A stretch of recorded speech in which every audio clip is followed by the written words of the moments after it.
Let's continue this Let's Play with a concussion. Beautiful. Now, when we last left off sometime in the Clinton administration, the monkey had told us to take the shortcut to Woodfall Temple, and that's this direction. Just hop into the flower and fly up through the alcove, and we'll come out right above the poisoned area of the swamp. The path is mostly just these mushroom cloud-looking trees. That right there is a torch in front of a building. I hope you enjoyed it. We'll be returning later for more. These electric dragonfly monsters only require a bubble to kill, as you can see. But like any good enemy, they can still knock you 4 feet from your ass. But they're like spiders, you just spit on them and they go away. You know, even at the tensest of times, I find flying with Deku Link to be pretty fun. Like, I can't think of any cases where you have to use abstract judgment to decide if you're gonna land where you want to or not. The Deku flowers were very carefully placed, I find. You know, same with the pathways in general. Taking the scenic route is always a good idea. You know, unless you have to be somewhere. But not to worry. We're coming right up on something that will make that much easier, and you can see it right now on the cliff. And thank God it's not this guy. You know, maybe it's because Kapora doesn't show up that much in this game. Or maybe it's just because it's Majora's Mask, but I don't mind him that much in this. Though I do love how he tries to talk you out of it. Like, you're really gonna turn around and go home, because Link has that option. Now here, Kapora reveals the real use of the owl statues, which is, of course, teleportation. Good news for us, not only because we can now easily travel about Termina, but because the statue save game mechanic is colossally stupid. And so we examine the stone and find a song carved into it. If you are playing this with a GameCube controller like I am, you may now revel in the piss easiness of this song. It's essentially just a clockwise sweep from down C to up C. If you remember Zelda's Lullaby from Ocarina of Time, it's the same principle. Now, according to Kapora, since we played the song, we are now friends with him forever. I think it just means he's not desperate for our attention anymore, because he barely ever shows up again. Oh well, he's supposed to be a reincarnated sage, so we'll just sleep with his sexy goddess wife. In the meantime, we must continue to Woodfall Temple across this nicely placed waterfall. Strangely transparent, but it lends the pathway a nice touch. I think Rare were the only other company at the time who rivaled Nintendo's attention to detail. Like, even Jet Force Gemini was pretty in its day, but Jesus Christ, do not try playing it nowadays. You will cry. Anyway, we are now at the temple area, but we have to make our way around to that platform you saw a second ago. The water's at its most beautifully revolting at this point. I can't help but speculate how the area looks underwater here. If I were to guess, a flat woody texture. Yeah, those monsters make scary sounds, but he's only vaguely stronger than those dragonflies, so fuck him. This one over here is a little too busy wiggling his ass to notice me spit on him, but he comes around, only for me to kill him. There are also Deku Scrubs in this area, but you don't need to play Sniper like we did back in the Deku Palace. You can play Bomber with this guy over here.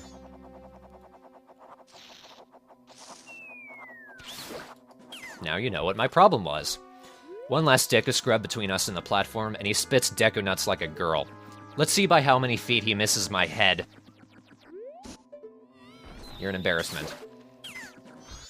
He was probably just farsighted, and I'm being a cunt. But now that we're at the platform, Tattle decides to bring back the most irritating aspect of her predecessor.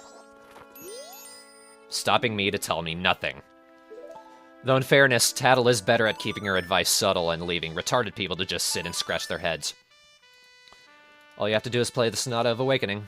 You remember this song, we learned it around the time Bush choked on a pretzel.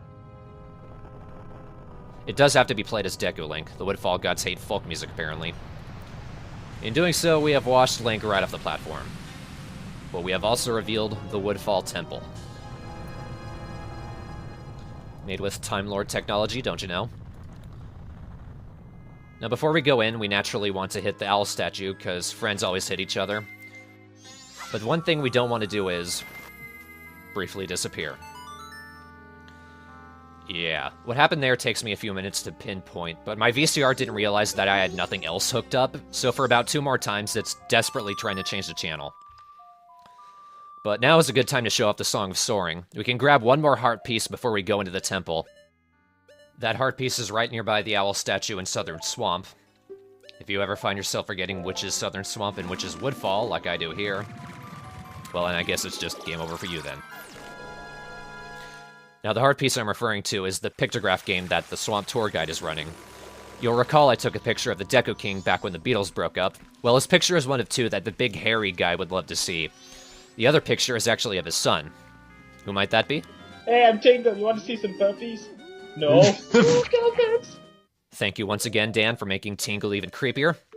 Simply talk to the big guy and it'll bring up the C item prompt. You of course don't need to have the pictograph box already set, but it does give the illusion of efficiency. When you have dazzled him with your magical spinning box, he will give you the piece of heart. After he laughs. We had completed a heart container in a previous episode and I didn't even notice, so that's the first of 4 more. Since you've already seen the Song of Soaring in action, we'll just transition back to Woodfall and head straight into the temple. The gap is, of course, just long enough for you to think you're not going to make it. It's an artificial way for you to feel good about yourself. Welcome to the Woodfall Temple, the place for if the Motel 6 is too classy for you. You can see our first stray fairy right at the entrance. From here on out, I'll be making liberal use of the Great Fairy's mask. Right there, didn't realize I had it equipped already. The mask serves as both a fairy detector and a fairy magnet, like so. When the hair shimmers, it means there is a fairy in the room, but it won't tell you the exact location, so you have to be thorough. If they're out in the open, they'll fly directly towards you when you put on the mask. But if they're not floating around in the air, they'll usually be trapped in bubbles or treasure chests. And a couple of the fairies in this temple are in beehives. There's 20 of them in each temple, and they're really not hard to find. Not one in there, though. As we make our way through this room, you'll notice these strange shadowy creatures on the floor. Don't suck at this, and you won't have to meet them. On the other side of the room is a treasure chest. There is a fairy in there, so be sure to grab it. It's the only other one in this room. It's at around this point my VCR is going to get tired and search for something else to watch. I mean, why wouldn't you want to watch this?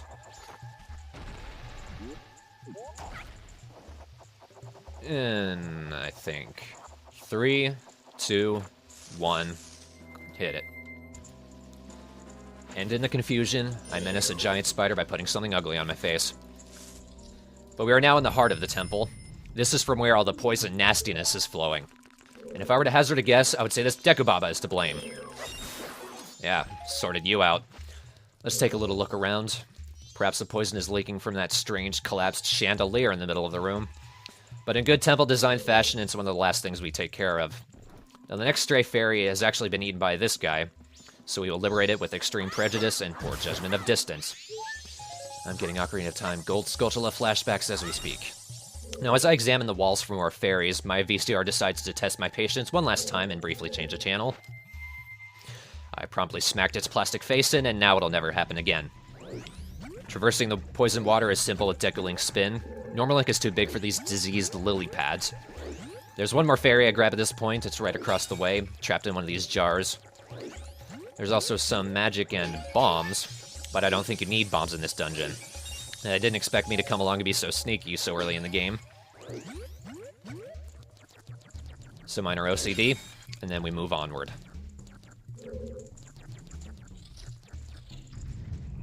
This room will require us to come back later, but for now we can open the dungeon's first gold-trimmed chest.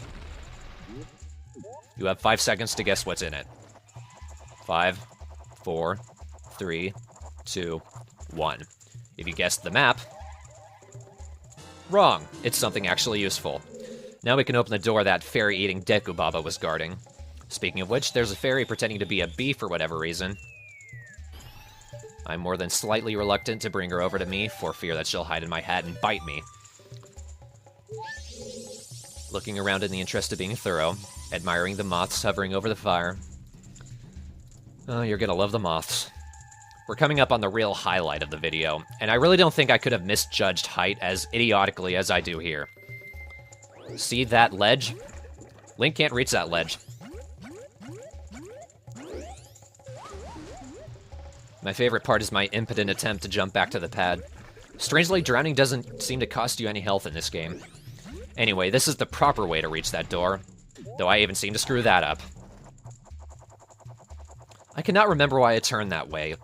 I think it's that there was another ledge over there or something, but I don't know. Doing it properly this time.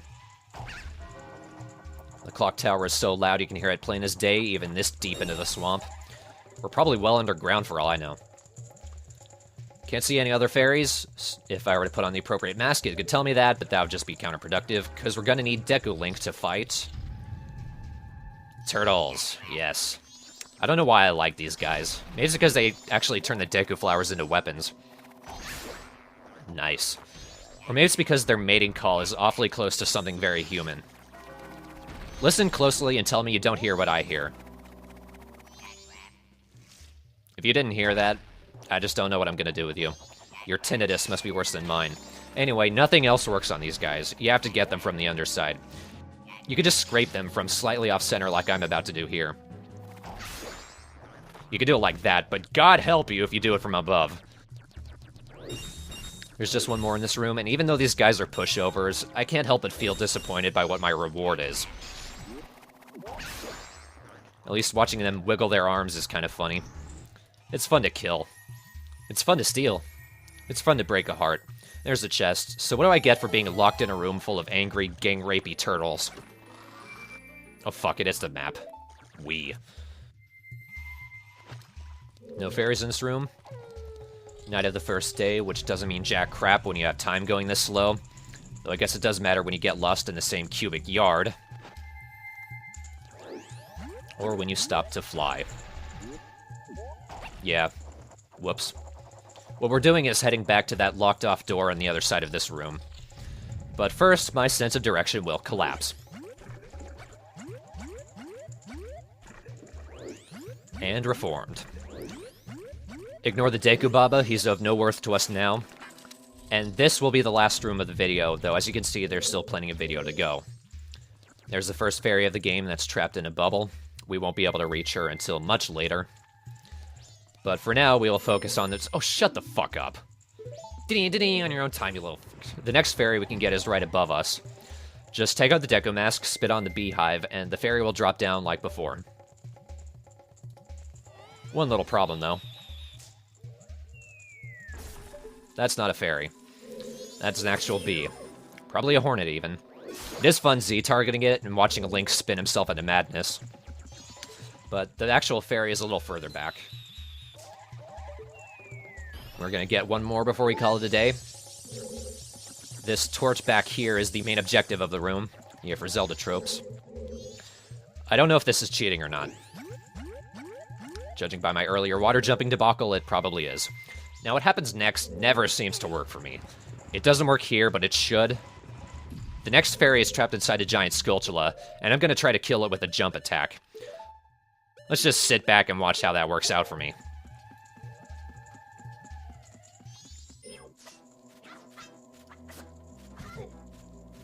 Yeah, when it comes to judging distances, my ability is really random.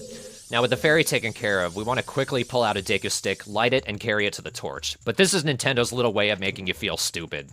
Not because you can easily jump into the water, but because you are running in terror from moths.